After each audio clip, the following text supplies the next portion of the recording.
Trabalho em dobro. Pai de gêmeos entra com ação para aumentar o prazo da licença paternidade. Troca de fralda, alimentação, tudo isso era feito a cada 1 hora no máximo. Então a gente nunca tinha um período sem estar ali com elas, né, na função. Ele, que é servidor público, conseguiu uma decisão inédita. O mesmo tempo da licença maternidade, 6 meses. Um vício que causa cada vez mais dependência. Ele fumava desde os 16 anos e ao longo do tempo foi aumentando o consumo, né? E ele chegou assim, no final mesmo, ele fumava 3 carteiras de cigarro por dia. E se fumar já é prejudicial, imagina consumir um produto sem ter a certeza da composição dele. Por isso, a venda de cigarro contrabandeado não é considerada crime irrelevante. Denúncia de discriminação. Concurso público pede exames ginecológicos para as candidatas aprovadas. A gente acaba fazendo e entrega, porque se você não entregar, você não toma posse do cargo, né? Elas levaram o caso à justiça e reclamaram do constrangimento. O que aconteceu? Veja agora, no Via Legal.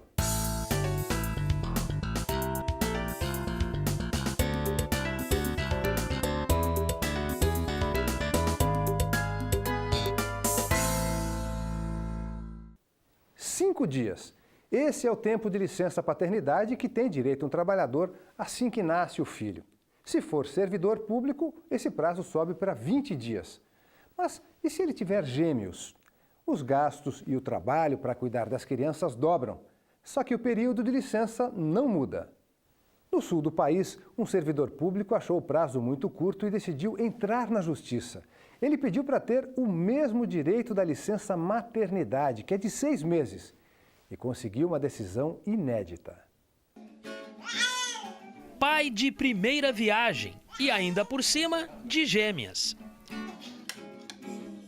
Nos primeiros 3 meses eu fiquei digerindo a ideia, então foi o tempo que eu levei para cair a ficha de que iriam ser gêmeos e o que a gente teria que fazer e tudo, qual seria a demanda e tudo. E essa oportunidade única, Paulo viveu de perto, ao lado da esposa, assim que as filhas nasceram. O primeiro mês era apagando incêndio, assim, era uma loucura porque a demanda era bem grande, assim, a alimentação, enfim, troca de fralda, alimentação, tudo isso era feito a cada 1 hora no máximo. Então a gente nunca tinha um período sem estar ali com elas, né, na função. Mas para se dedicar integralmente ao bem-estar das filhas, Paulo contestou o prazo de licença paternidade estabelecido em lei para os servidores públicos, que pode chegar a 20 dias. Ele, que trabalha no Tribunal Regional Eleitoral de Santa Catarina, entrou com uma ação na Justiça Federal pedindo 180 dias de licença, o mesmo período dado às mães. E ainda ao pagamento em dobro do auxílio natalidade. Eu não consigo nem imaginar, assim.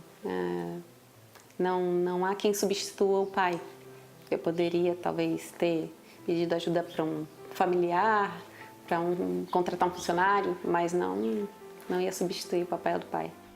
Num primeiro momento, a liminar foi negada, mas o entendimento da Justiça Federal mudou e Paulo conseguiu a licença de 180 dias. A União recorreu, só que a decisão foi mantida. Essa situação ímpar, que é diferente num caso em que há um filho apenas, então a mãe tem a sua licença maternidade, o pai tem a paternidade, que é de 20 dias, como regra, e aí então a atenção, nesse caso de um filho só, é tranquila, nos parece. Mas agora, quando vem mais de um filho, 2 ou 3, a presença do pai no dia a dia, principalmente nos primeiros meses em que os filhos estão sendo criados, ela se torna essencial justamente para dar essa proteção, essa atenção exigida. O juiz explica que, apesar de não existir uma lei que estenda este prazo da licença aos pais, a decisão foi tomada com base na família. Eu verifiquei que, na verdade, o que estava sendo postulado não estava regulado em lei, mas tinha base constitucional e também na própria lei do Estatuto da Criança e do Adolescente há dispositivos de máxima proteção à criança, há dispositivos também na própria Constituição que privilegiam a questão da família e da atenção à criança. Já para o trabalhador com carteira assinada, a regra é diferente. Por lei, os brasileiros têm direito a 5 dias de licença paternidade, podendo este prazo ser prorrogado por mais 15 dias. Por isso, a decisão da terceira turma recursal dos Juizados Especiais Federais aqui de Santa Catarina foi considerada inédita no país. E os pais das gêmeas, é claro, comemoraram. Fundamental que o pai assuma essa responsabilidade. Não é só a responsabilidade de trazer alimentos, da função material, de prover o material, mas o afetivo é muito mais importante do que o material. Então é nisso que eu acho que essa mensagem, essa decisão traz para todo mundo.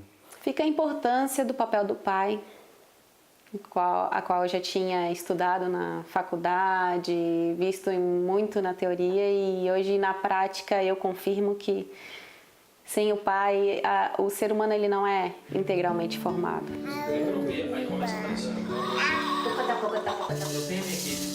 Uma saiu a cópia do pai e a outra puxou mais para a mamãe. A maior diferença realmente é na personalidade. Se tu vê as duas ali dormindo com a expressão relaxada, não sabe qual que é qual. Agora, a hora que acordam é segundos para notar a diferença.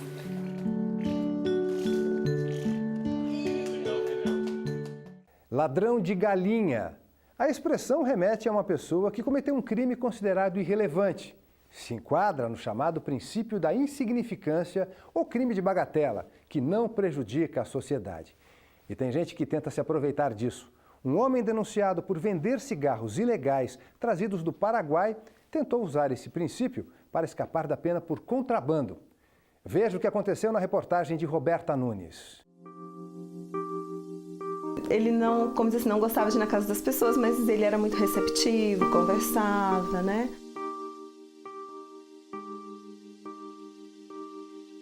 Ela pintava, ela costurava, ela fazia as roupas dos netos de aniversário. Dona Jeanette e seu Correia, como era conhecido, nunca se viram, mas tinham algo em comum. Foram vítimas do vício pelo cigarro. Ele fumava desde os 16 anos e ao longo do tempo foi aumentando o consumo, né? E ele chegou assim, no final mesmo, ele fumava 3 carteiras de cigarro por dia. Ela fumava desde a adolescência, começou cedo, não sei se foi com 12 ou com 15 anos, e nunca mais parou. Eles fazem parte de uma triste estatística. De acordo com o Instituto Nacional do Câncer, o Brasil tem 21 milhões de fumantes. Um vício que mata 157 mil pessoas por ano, 2 em cada 3 consumidores. E não é só quem fuma que tem prejuízos. Os chamados fumantes passivos, que respiram a fumaça sem querer, também são vítimas do cigarro. Em nível mundial, são 600 mil mortes por ano. Isso é um dado da Organização Mundial de Saúde. Pessoas que não fumam, mas que se expõem passivamente àquela fumaça, principalmente que sai da ponta do cigarro, ela começa a absorver uma série de substâncias tóxicas e cancerígenas, as mesmas substâncias que o fumante absorve. E por isso existe já vários estudos comprovando que câncer de pulmão entre não fumantes muitas vezes está relacionado a esse tipo de exposição, crianças, principalmente as doenças respiratórias. E o cigarro é o item mais contrabandeado no Brasil. O produto representa quase 70% de todo o comércio ilegal no país, que deixa de recolher 4,5 bilhões de reais em impostos com o crime. Um morador de Cuiabá, no Mato Grosso, foi denunciado por vender mais de 200 maços de cigarros contrabandeados do Paraguai.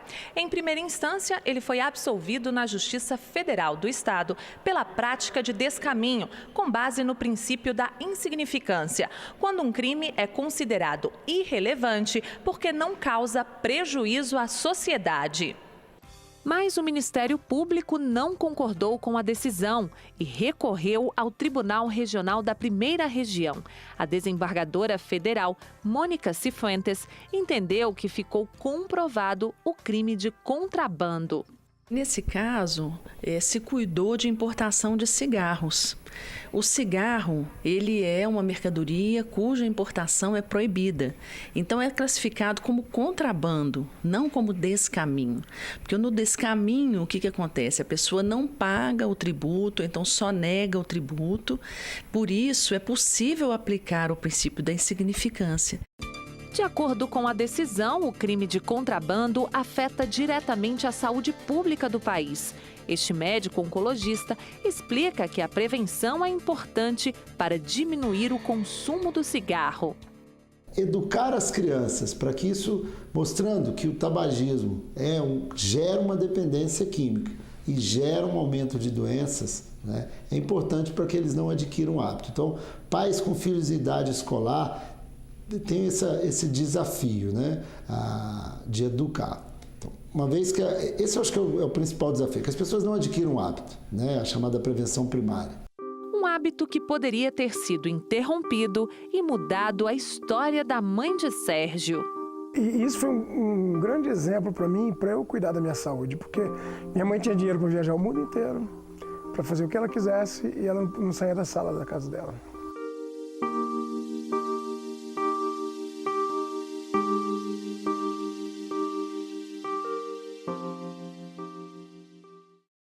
Direitos iguais para homens e mulheres.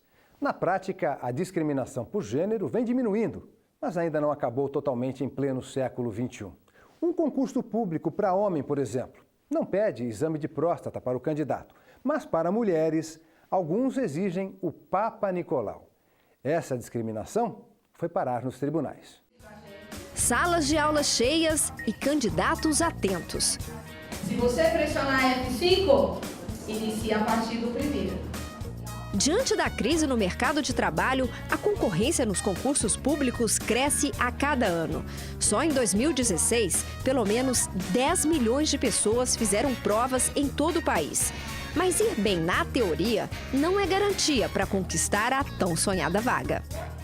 Em geral, se exige um exame de sangue, um exame de urina, aqueles exames de rotina, para quase como fazer um check-up para averiguar se o candidato tem condições de fato de exercer aquela atividade. Se, por exemplo, tiver uma enfermidade muito grave, pode ser inclusive impedido de tomar posse no cargo público. Mas há uma certa discussão em relação a alguns requisitos que podem ser considerados invasivos ou talvez intimidatórios de alguma maneira. A servidora pública Natália diz ter ficado surpresa com a exigência de exames ginecológicos nos concursos que já prestou. Ela foi aprovada em 2 deles e não teve escolha na hora da convocação. É uma lista longa de antecedentes criminais, aí vem as exigências médicas. E como eu recebi de outros concursos a necessidade do Papa Nicolau e de outros, a gente acaba fazendo e entrega, porque se você não entregar, você não toma posse do cargo, né? Então, infelizmente, a exigência a gente acaba fazendo, mas pessoalmente eu discordo. No último concurso do INSS, que teve 1 milhão de inscritos, o Instituto exigiu 2 exames específicos para as vagas de técnico e analista: o Papa Nicolau e a colposcopia, indicados para diagnosticar doenças sexualmente transmissíveis e até câncer de colo de útero. Mas muitas candidatas decidiram levar o caso à Defensoria Pública da União por 2 motivos. Além do constrangimento, elas se sentiram discriminadas.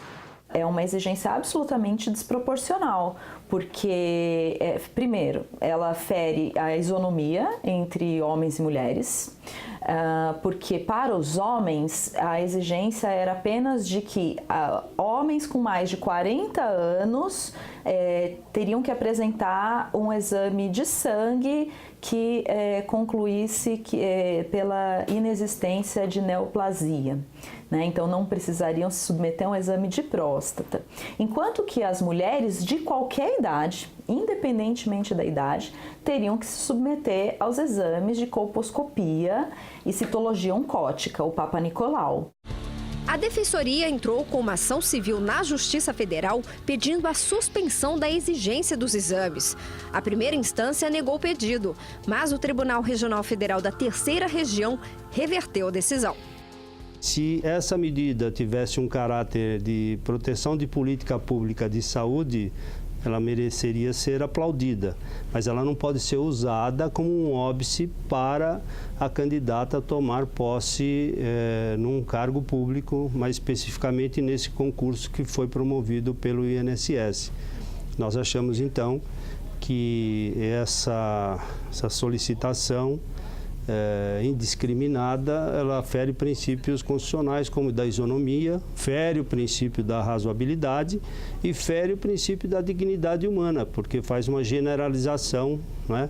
Além do que, do ponto de vista prático, isso não seria a solução, porque o exame tem caráter preventivo.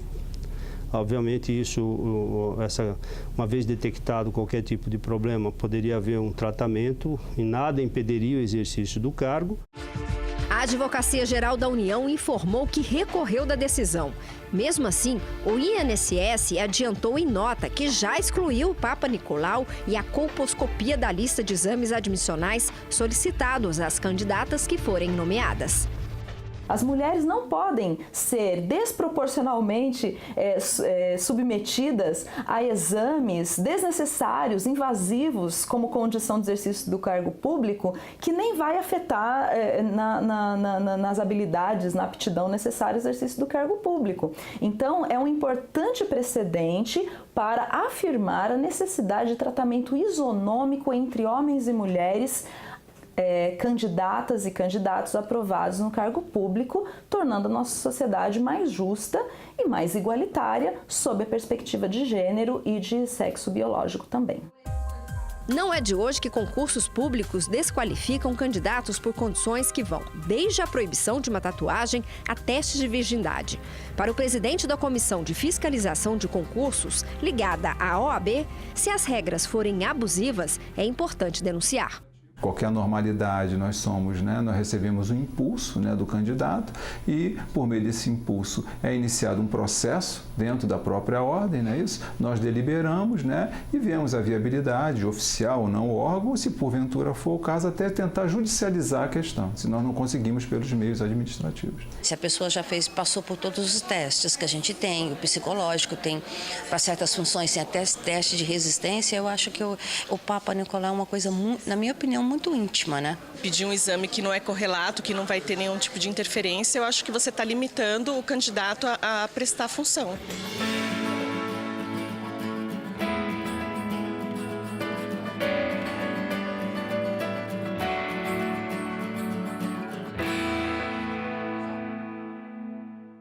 A difícil decisão entre o direito à moradia e a preservação ambiental. De um lado, demolir casas de famílias de pescadores humildes e agravar problemas sociais na região. Do outro, a constatação de que a maioria dos danos ambientais provocados em mais de 30 anos de ocupação não poderá ser revertida. O impasse aconteceu no litoral sul da Paraíba, envolveu dezenas de famílias e terminou nas mãos da Justiça.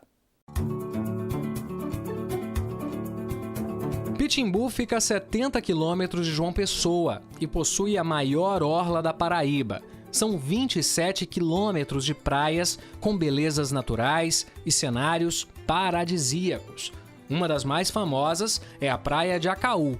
Ela fica às margens do rio Goiânia, uma mistura de água doce e salgada. De longe, vemos o barco nas águas escuras, calmas e quase sem ondas. O distrito de Acaú é uma vila pequena e com poucos habitantes que vivem do turismo e da pesca, como o seu Salomão, nascido e criado aqui. Desde novinho, desde pequeno. Eu fui criado aqui na pesca. Fui criado aqui. Meu pai foi-se embora, Jesus levou ele, mas graças a Deus ele criou a gente através da pesca. Bem perto daqui, casas e mais casas de alvenaria. Logo adiante, a iluminação pública já foi instalada e uma ponte está sendo construída para substituir a antiga, de madeira. A rua está em obras. Nem parece que se trata de uma área de mangue. Francisco veio do Ceará e mora aqui há 26 anos. Com mãos firmes, ele tece a rede, instrumento de trabalho, olhos atentos na agulha e em cada nó, para ficar firme o ponto. A família ficou lá, eu voltei para cá, vim para cá pescar, né? Aí em dois meses eu ia para a família. Aí um certo dia a família resolveu voltar vir para cá, né? Aí ficamos até agora e gostamos, né? Um lugar de pessoal muito pacato, gente boa aqui. Francisco conta que morar no local para muitos não é uma questão de escolha, mas de necessidade. Nem todo mundo tem condições de comprar uma casa num canto bom, num canto plano, né? Na beira do mar, na caatinga, as coisas chegam, encosta aí, a gente tira, bota o carro do lixo, leva. Porque eu não gosto de... Aqui não, aqui tem que ser tudinho ali para o carro do lixo levar. E dá para entender o motivo do mau cheiro. Veja como o esgoto é lançado diretamente no mangue. A ocupação de Acaú provocou também outro problema, a urbanização, que tomou o lugar da natureza. Daqui dá para se ter uma ideia de como as construções estão próximas ao rio. Em poucos passos a gente não encontra só vegetação, mas também muito lixo. Dezenas de famílias moram nesta situação, algumas há quase 30 anos. Como as casas estão em área de preservação permanente, o IBAMA entrou na Justiça Federal pedindo a demolição dos imóveis irregulares. O Instituto Ambiental afirma que a demolição é necessária para preservar o equilíbrio ambiental, a qualidade do solo e da água e ainda garantir a segurança das pessoas que moram nesta área de risco. Essa defensora pública discorda. Não se pode, a pretexto de defender o meio ambiente e a proteção ao ecossistema do rio Acaú e da área de mangue, eliminar o direito à moradia e o direito ao trabalho de pessoas de baixa renda que ocupam a área há vários anos sem ter informações adequadas sobre a necessidade de proteção ambiental. A defensora acredita ainda que a ocupação desordenada no distrito foi incentivada pelo próprio poder público. Através da cobrança de impostos, da construção de postos de saúde e da instituição de outras taxas na área, de certa forma incentivou e fomentou aquela ocupação urbana. Em primeira instância, a resposta foi positiva para os moradores. Foi determinado que os imóveis construídos na área de mangue não sejam demolidos. Já a Prefeitura de Pitimbu deverá fiscalizar a área para impedir novas ocupações e mudanças nas casas que já existem. O IBAMA e os moradores recorreram da decisão. O Instituto pedindo a demolição e os moradores o direito de realizar reformas e ampliação nos imóveis. No Tribunal Regional Federal da 5ª Região, ambos perderam e a sentença foi mantida. No entendimento dos desembargadores, as casas não precisam ser demolidas, mas novas interferências não devem ser feitas. A 4ª turma decidiu basicamente que aquelas áreas urbanas já consolidadas, ainda que mediante degradação ambiental, não devem ser simplesmente removidas a custo da moradia de pessoas carentes. Onde a ocupação urbana não só é bastante intensa, antiga, como conta com a própria colaboração do poder público que presta alguns serviços, como pavimentação de ruas, cobrança de tributos e etc. Nesse caso, o que a turma entendeu é que deveria se manter aquelas residências naquela localidade, sobretudo porque a remoção desses imóveis objeto da ação não restabeleceria o equilíbrio ambiental na região. Para o relator do caso, em situações como esta, é preciso conciliar os interesses social e ambiental, e outras medidas podem ser adotadas. E se determinou apenas a adoção por parte da Prefeitura de medidas mitigatórias do dano ambiental, né, que a exemplo de esgotamento, adoção de procedimentos relativos ao esgotamento sanitário, tratamento de água e esgoto, ou proibição de permitir novas construções naquela localidade. Que o que a decisão permitiu foi que as pessoas que lá já têm imóveis, elas possam reparar os problemas existentes no imóvel, mas ficou proibida a ampliação daqueles imóveis, né? Medidas paliativas que façam conciliar a proteção do meio ambiente com o direito à moradia daquelas pessoas que lá já se encontram há muitos anos e que não têm condições financeiras de ir para outra localidade. E já existe um planejamento para combater novas ocupações. É o que conta o secretário de Turismo e Meio Ambiente do município. Alguns trechos a gente considerou só para contemplação, outros para prática de esportes náuticos. O projeto Orla está querendo resolver, está querendo chegar junto dos órgãos, né, tanto dos órgãos ambientais como dos órgãos municipais, estaduais e federais, para resolver esse problema seríssimo, né, que nós temos. Enquanto as medidas não acontecem na prática, Seu Francisco vai tecendo a rede e a própria história construída em Acaú e reconhece o valor da natureza preservada. Agora ver aí a praia tão limpinha, não é tão bonito, criatura? Não é isso? Não é tão bonito?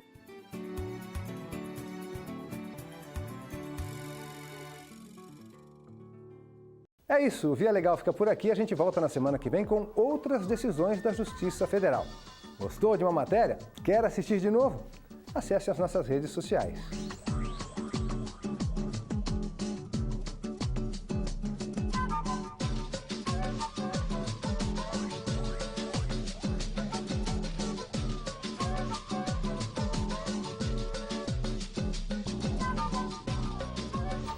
Curta, comente, compartilhe.